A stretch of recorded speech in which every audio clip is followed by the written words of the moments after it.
মাহমুদুল হাসান দেহলভী রহমতুল্লাহি আলাইহি যেন সাজদা না দিতে পারে, জেলের ভিতরে বিষধর সাপ ঢুকা দিছে। সাপগুলো ঢুকিয়াই ফুস ফুস শুরু করে দিছে। মাহমুদুল হাসান দেহলভী রহমতুল্লাহি আলাইহি কোনো কথা কই না, সাপগুলোর দিকে লক্ষ্য করে ডাক দিয়ে কইরে, সাপ তোদেরকে যিনি সৃষ্টি করেছেন আমাকেও কিন্তু তিনি সৃষ্টি করেছেন।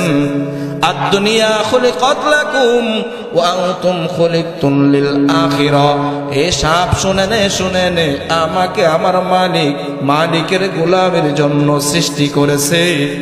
আর তোরা যত বিষধর সাপ হস না কেন, তোদেরকে কিন্তু আমার মতো মানুষের গোলামি করার জন্য সৃষ্টি করছে। চিৎকার দিয়ে বলেন আল্লাহু আকবার, আল্লাহু আকবার। মাহমুদুল হাসান দেহলভী ডাকতে কইরে, সাপ এ তোদেরকে কিন্তু আমার মালিক আমরা মানুষের গোলামি করার জন্য সৃষ্টি করেছে। এসব তোর কাজ তুই করবি, আমার কাজ আমাকে করতে দিবি। খবরদার খবরদার, আমি মাহমুদুল হাসান দেহলভী কিন্তু আমার কপালটা লাগাইয়া এই মালটার ডিবের জেলের ভিতরে সাজদা দিয়া আমার মালিক আল্লাহ তাআলাকে সন্তুষ্ট করব। জোরে বলেন সুবহানাল্লাহ। সাপ সাপ ওই সময় সেজদা করাটা সহজ বিষয় না অত্যন্ত কঠিন বিষয়? এই জোরে কথা বলেন, সহজ বিষয় না কঠিন বিষয়? কেমন কঠিন? যে বাঁচা মরার একটা লড়াই, কথা কোন কথা ঠিক কি ঠিক না?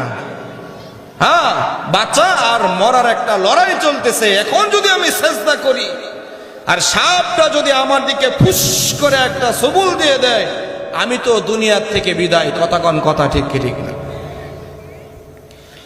কিন্তু আল্লামা মাহমুদুল হাসান দেহলভী রহমতুল্লাহি আলাইহি সাপকে ডাক দিয়ে কয়, আদ-দুনিয়া খুলিকাত লাকুম ওয়া আনতুম খুলিকতুম লিল আখিরাহ।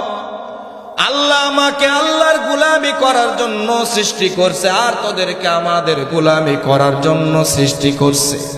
যারা আল্লাহর গোলামি করে বিষধর সাপের কাছে ওই বান্দাগুলো নিরাপদ।